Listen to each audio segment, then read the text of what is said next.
Hello everybody, welcome back to your channel Menti Educate. तो मेरा नाम है जतिन। तो आज की वीडियो में हम पढ़ने वाले हैं क्लास 12 इकोनॉमिक्स मैक्रो इकोनॉमिक्स में मनी एंड बैंकिंग। तो ये वीडियो पार्ट 2 है मनी एंड बैंकिंग की। तो हमने पिछले पिछले थर्सडे को हम लोगों ने मनी एंड बैंकिंग स्टार्ट कर दी थी। तो आज है मंडे।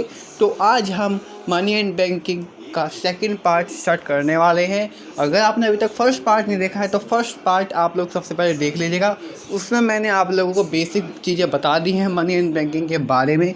हमने काफ़ी टॉपिक्स ले कर लिए थे। तो अगर आपने अभी तक पार्ट 1 नहीं देखा है तो पार्ट 1 ज़रूर देख लीजिएगा। और ये है पार्ट 2। तो चलिए जल्द से जान लेते हैं आगे के बारे में कि आगे क्या क्या चीज़ें बताई गई हैं। तो चलिए देख इस बात की वीडियो को अभी स्टार्ट कर लेते हैं। बट अगर आप चैनल पर नहीं हो, चैनल को सब्सक्राइब करे बगैर मत जाइएगा। वीडियो को लाइक अभी कर लीजिएगा। तो देख इस बात की अभी के वीडियो को स्टार्ट करते हैं। तो चलिए पहले हम जान लेते हैं कि हमने पिछली वीडियो में क्या क्या कवर कर लिया था। तो पिछली वीडियो में हम लोगों ने मनी पढ़ा था, मनी के बारे में हम लोगों ने पढ़ा था, मनी के टाइप्स कितने होते हैं वो पढ़ा था, और फंक्शंस ऑफ मनी हमने कवर कर लिया था। और कमर्शियल बैंक्स और सेंट्रल बैंक्स के बारे में भी हम लोगों ने जाना था। फंक्शंस ऑफ आरबीआई के बारे में हम लोगों ने जान लिया था। तो इतनी चीज़ें हम लोगों ने कवर कर दी थी। और एक दो टॉपिक्स और हैं। तो अगर आपने अभी तक पार्ट 1 वीडियो नहीं देखी तो पार्ट 1 वीडियो जाकर जरूर देख लीजिएगा। तो अब जल्दी से हम जान लेते हैं कि अगला टॉपिक है measure adopted by controlling money supply. मतलब मनी सप्लाई को कैसे कंट्रोल किया जाता है। बट उससे पहले मैं आप लोगों को बता दूं कि मनी सप्लाई होती क्या है।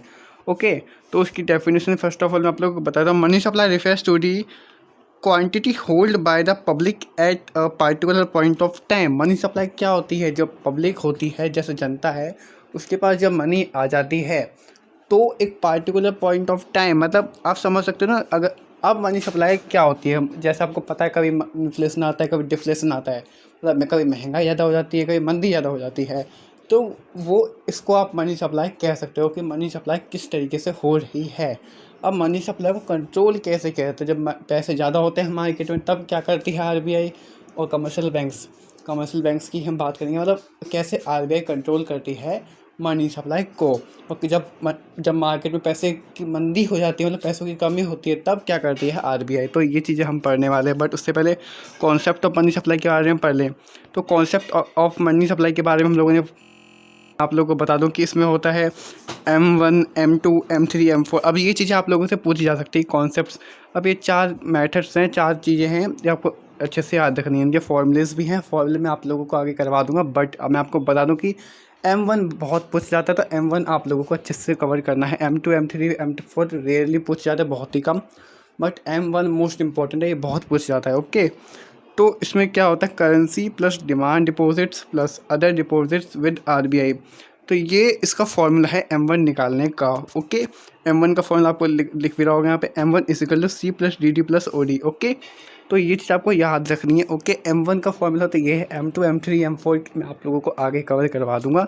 तो ये चीज़ आपको याद रखने की, अगर बाई चांस मनी सप्लाई में M1 निकालने के लिए बोल दिया जाए, मतलब मनी सप्लाई में M1 निकालने को बोला जाए, तो आप ये फॉर्मूला लगाकर आप उसको सॉल्व कर सकते हो। तो अब जानते हैं कि कंट्रोल कैसे करती है आरबीआई मनी सप्लाई को। तो यहाँ पर measure adopted by the controlling money supply. Okay, आपको यह दिख रहा होगा। तो अब जल्दी से जान लेते हैं। ओके, तो इसके 2 टाइप्स होते हैं, फिजिकल पॉलिसी और दूसरा होता है मॉनेटरी पॉलिसी। ओके, तो फिजिकल पॉलिसी में क्या होता है, revenue and expenditure control by government. Revenue expenditure आप जानते हो ना, खर्चा और जो इनकम आती है, मतलब इस तरीके से इन चीज़ों को कौन कंट्रोल करता है, गवर्नमेंट कंट्रोल करता है। दूसरा होता है मॉनेटरी पॉलिसी, जिसको कंट्रोल कौन करती है, आरबीआई। ये एक एपेक्स बॉडी होती है। ओके, अब इसमें भी 2 टाइप्स आ जाते हैं। जो ये मॉनेटरी पॉलिसी है तो इसमें 2 टाइप्स कौन कौन से आते हैं, क्वांटिटेटिव और क्वालिटेटिव। तो क्वांटिटेटिव और क्वालिटेटिव ये इंपॉर्टेंट है, ये आपको अच्छे से याद रखना लीजिए। इसका आप स्क्रीनशॉट ले लीजिएगा एक बार अच्छे से। ओके, तो जल्दी से जान लेते हैं पहले क्वांटिटेटिव के बारे में। क्वांटिटेटिव में आता है बैंक रेट। ओके, और एक आता है रेपो रेट। ये 2 चीज़ें एक ही हैं, बट डिफरेंस क्या है, एक लॉन्ग टर्म के लिए होता है, एक शॉर्ट टर्म के लिए होता है। अब बैंक रेट और रेपो रेट में अंतर क्या है? अब जैसे कि कमर्शियल बैंक्स है, जो आरबीआई होती है, आरबीआई ने कमर्शियल बैंक्स को कुछ समय के लिए पैसे दिए, मतलब लोन के तौर पर, आप कुछ ही समझ लीजिए पैसे दिए, जो लॉन्ग टर्म पे अगर उसको पैसे रखने के लिए दिए हैं आरबीआई ने कमर्शियल बैंक को ज़्यादा लंबे समय तक, तो वो होता है बैंक रेट। और जो कुछ कुछ कम समय के लिए, मतलब बहुत ही 1 महीने के लिए, कुछ दिनों के लिए ओके पैसे दिए हैं रखने को, जिस पे उसको इंटरेस्ट देना है कमर्शियल बैंक वाले। ऐसे ही लोन जो देते हैं तो इस टाइप से अगर पैसे दिए हैं कुछ समय के लिए तो वो होता है repo rate. Okay, bank rate और रेपो रेट में सिर्फ इतना ही डिफरेंस है। अब तीसरा है रिवर्स रेपो रेट और रीपर्चेज रेट। इसका मतलब यह होता है कि कॉमर्शियल बैंक्स क्या करती है, जब कमर्शियल बैंक्स के पास ज़्यादा पैसे इकट्ठा हो जाता है, सरप्लस ज़्यादा हो जाता है, पैसे ज़्यादा आ जाते रहते हैं, तो वो जो पैसे होते हैं उसमें से कुछ हिस्सा क्या करता है वो आरबीआई के पास दे देती है, ताकि आगे चलकर अगर बाई चांस कोई भी आपदा आती है, कोई भी मुसीबत आती है, पैसों की कमी पड़ जाती है, तो वो आरबीआई से ले सकती है और वो जो आरबीआई होती है उस पर इंटरेस्ट भी देती है। ओके, तो ये चीज़ होती है। अब एक और आता है open market operation government securities. अब इसमें क्या होता है, जो गवर्नमेंट होती है आरबीआई होती है, वो कुछ सिक्योरिटीज़ प्रोवाइड करती है कमर्शियल बैंक्स को। अब इसको आप अच्छे से याद रखना कि बाई चांस अगर मार्केट में मनी सप्लाई ज़्यादा है, पैसे ज़्यादा हैं, तो जो आरबीआई है, गवर्नमेंट है, वो सिक्योरिटीज़ को पता क्या करेगी, वो सेल कर देगी। अगर वो सिक्योरिटीज़ को सेल करेगी तो पैसा सारा आरबीआई के पास आएगा। अगर मंदी है मार्केट में, पैसों की कमी है, तो जो सिक्योरिटीज़ हैं वो परचेज़ कर लेगी, ख़रीद लेगी, ताकि पैसा पहुंच सके पब्लिक के पास। ओके, तो आपको याद रखना है कि अगर महंगाई ज़्यादा है, मतलब पैसे ज़्यादा है मार्केट में, बहुत ज़्यादा पैसे हैं, तो आपको करना क्या है, सिंपल सा सिक्योरिटीज़ सेल कर देगी, मतलब बेच देगी, जिससे कि पैसे आरबीआई के पास आ जाएंगे। और अगर बाई चांस पैसों की कमी होती है मार्केट में, तो सिक्योरिटीज़ जो होती हैं वो ख़रीद लेगी। ओके, सेल कर लेगी और परचेज़ कर लेगी। आपको ये चीज़ याद रखनी, इस तरीके से मनी सप्लाई कंट्रोल करते हैं ये लोग। अब ये चीज़ आप तो अच्छे से समझ चुके होंगे, ये इनमें से कोई डाउट होगा नहीं। अगर कोई डाउट हो तो आप मेरे को कमेंट करके पूछ सकते हो। अब एक आता है क्वालिटेटिव में क्या आता है, ये तो सिंपल सा ही, इसमें ज़्यादा कुछ है नहीं, बस इसमें कुछ एडवाइसेस हैं। ओके, तो मैं आपको फिर बता दे रहा हूँ। एक आता है मार्जिनल रिक्वायरमेंट ऑफ लोन्स, मतलब इसमें मार्जिन की बात होती है। जो मार्जिन अगर बाई चांस अगर मनी सप्लाई ज़्यादा है तो मार्जिन, मतलब अगर मार्केट में पैसा ज़्यादा है तो मार्जिन जो होता है, जो आप लोन लेने जाते हो, अगर 10% उसमें ब्याज लग रहा है, इंटरेस्ट लग रहा है, तो उसको 20% कर दो। अगर पैसों की कमी है तो आपको क्या करना है, वो जो 10% है वो उसको 5% कर देता है मार्जिन, मतलब मार्जिन कम कर दो। और मनी सप्लाई ज़्यादा है मार्जिन बढ़ा दो। तो ये चीज़ इसमें ये चीज़ से बताया गया। और मॉडल सिचुएशन क्या होता है, तो एक इसमें आता है मॉडल सिचुएशन, मतलब सिचुएशन ही मॉडल यूजर्स, मतलब आप ही कह सकते हो, कुछ भी पढ़ लीजिए आप, कोई दिक्कत नहीं है। तो इसका मतलब क्या होता है, इसमें यह होता है जो आरबीआई गवर्नमेंट होती है, जो आरबीआई होती है, वो कमर्शियल बैंक्स को फोर्स करती है, बताती है, एडवाइस करती है, मतलब बोलती है कि आपको सभी लोगों को लोन नहीं देना है, केवल कुछ ही सिलेक्टिव लोगों को लोन देना होता है। ये नहीं कि आप किसी को भी लोन दे दो, नहीं, केवल कुछ ही लोगों को लोन देना होता है। अब थर्ड आता है credit rationing selective credit control. इसका मतलब क्या है, तो यही मॉडल सिचुएशन की तरह ही है ये भी, बट इसमें ये होता है एक सिंपल, सिर्फ कुछ ही लोगों को, कुछ ही स्टेट्स को, मतलब कुछ ही पर्सन्स को ही हम लोन दे सकते हैं। इसमें ऐसा नहीं हर किसी को लोन दे दो, नहीं, ये मॉडल सिचुएशन की तरह ही है, आप पढ़ सकते हो खाली बस, ठीक है। इतना कुछ ज़्यादा खास नहीं है, बट यही मेन जो चीज़ है आपको क्वांटिटेटिव में देखने को मिलती है, यही ज़्यादा अच्छा लगता है मेरे हिसाब से। तो बट ये जो क्वालिटेटिव है वो ज़्यादा पूछा नहीं जाता है, बस पूछ लेते हैं कई बार बेसिक का मूड हुआ तो।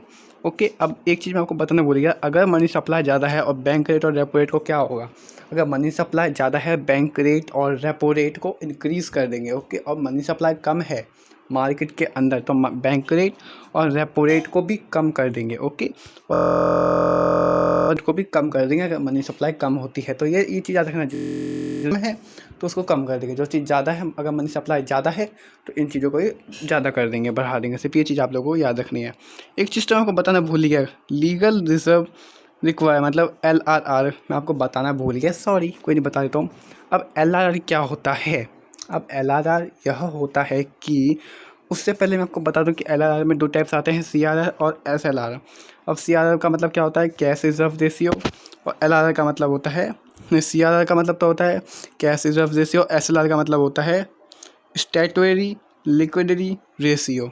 ओके, अब ये क्या होता है अच्छे से समझने वाले हैं, क्योंकि ये क्वेश्चन बहुत पूछा जाता है कि CRR, SLR और LRR क्या होता है। सॉरी, कंफ्यूज हो रहा है मैं अभी। कोई नहीं, अधिकतर बच्चे कंफ्यूज ही हो जाते हैं। हाँ, तो हम भी कंफ्यूज हो जाते हैं, टीचर काफ़ी कंफ्यूज हो जाते हैं, कोई दिक्कत नहीं है। बस एक बार याद रखिएगा, LRR का मतलब क्या होता है, CRR का मतलब क्या होता है, SLR का मतलब क्या होता है। LRR का मतलब होता है लीगल रिजर्व रिक्वायरमेंट, CRR का मतलब होता है कैश रिजर्व रेशियो, और SLR का मतलब होता है स्टैट्यूटरी लिक्विडिटी रेशियो। ओके, अब इनके बारे में हम जानते हैं। अभी ये टॉपिक है LRR क्या होता है, CRR क्या होता है। तो LRR होता है लीगल रिजर्व रेशियो, मतलब लीगल रिजर्व रिक्वायरमेंट। CRR का मतलब होता है कैश रिजर्व रेशियो, और SLR का मतलब होता है स्टैट्यूटरी लिक्विडिटी रेशियो। ओके, तो जल्दी से जान लेते हैं आप LRR का मतलब क्या होता है। कि मैं एग्जांपल देके आपको बताता हूँ। जैसे कि एक मुकेश है, मुकेश ने 1000 रुपये डिपॉजिट करवाए हैं बैंक में, SBI बैंक में। ओके, अब 1000 में से क्या होगा कि 1000 का अगर 10% करेंगे तो कितना होगा, 100 रुपये। तो अभी जैसे पता है कि बैंक हमें लोन देती है। लोन कैसे देती है, जो कस्टमर्स जो इतने भी हैं वो जो अपने पैसे डिपॉजिट करवाते हैं उसी से ही वो लोन में पैसे दे देती हैं लोगों को। ओके, तो अभी इस समय क्या हुआ कि 1000 में से 10% क्या करा कि SBI ने रख लिया, मतलब 100 रुपये SBI ने रख लिए, और एक जो 10% है मतलब और 100 रुपये वो सेंट्रल बैंक को रख दे दिए, मतलब 20% टोटल हो गया। मतलब 200 रुपये क्या करा कि 8000 में से 200 रुपये कट हो गए।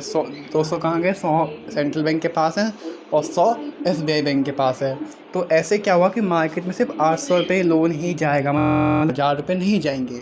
तो इसलिए ही LRR का यूज़ किया जा सकता है, क्या किस लिए, मनी सप्लाई को कंट्रोल करने के लिए। अब CRR में क्या होता है कि जो CRR में क्या होता है, जो SBI बैंक मतलब जो कमर्शियल बैंक जितनी भी होती हैं वो जब सेंट्रल बैंक को पैसे रखने के लिए देती है तो उसे कहते हैं हम CRR। तो सेंट्रल बैंक C से, और CRR मतलब कैश रिजर्व रेशियो। ओके, अब SLR का मतलब क्या होता है, जो कमर्शियल बैंक पैसे रखती है, तो 10% रखा था ना, 10% कमर्शियल बैंक SBI बैंक जो थी, मैं एग्जांपल नहीं करता ना, SBI बैंक कोई सी बैंक हो सकती है। तो SLR में कमर्शियल बैंक पैसे रखती है और CRR में सेंट्रल बैंक पैसे रखती है। ओके, तो अगर मनी सप्लाई ज़्यादा होगी, मार्केट में पैसे ज़्यादा हैं, तो जो ये 10% है उसको 20% कर दिया जाएगा। मतलब अगर अभी इस समय 800 मार्केट में जा रहे हैं तो 800 की जगह क्या जाएगा, 400 500 ऐसे करके पैसे भेजेंगे। अगर मनी सप्लाई कम है, मतलब पैसे कम है मार्केट में, तो वो 10 की जगह 5% कर देंगे।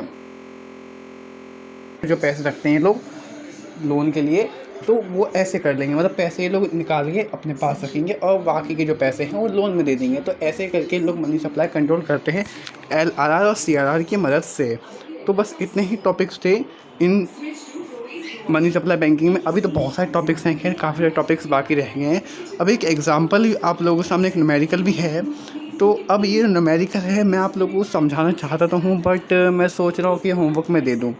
क्वेश्चन क्या है, क्वेश्चन नहीं है, टॉपिक है credit creation bye commercial banks, मतलब क्रेडिट क्रिएशन कैसे होता है कमर्शियल बैंक का। अब ये क्वेश्चन मैं सोचा आप लोगों को होमवर्क में दे दूं, क्योंकि एक क्वेश्चन आप लोगों को होमवर्क में देना तो बनता ही है। तो ये वाला जो क्वेश्चन है आप लोगों को मैंने होमवर्क में दिया, क्रेडिट क्रिएशन क्या होता है, मेरे को कमेंट करके बताएगा। अगर आपको समझ में नहीं आता है तब मेरे को बताएगा, मैं आप लोग को समझा दूँगा अच्छे से। तो क्रेडिट क्रिएशन आपके सामने ये जो चार्ट बना हुआ है, जो मतलब जो ये आपके सामने बना हुआ है बॉक्स सा, वो आपको अच्छे से समझना है।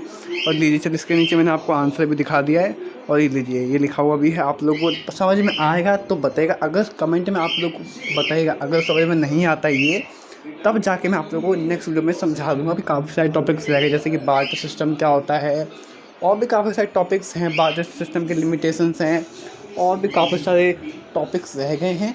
तो और अभी इसके तो मैं कुछ न्यूमेरिकल्स भी हैं, वो भी करवाने की पूरी कोशिश करने वाला हूँ मैं, तो टेंशन मत लीजिएगा। अभी आज की वीडियो में सिर्फ इतना ही आप लोग समझ लीजिएगा।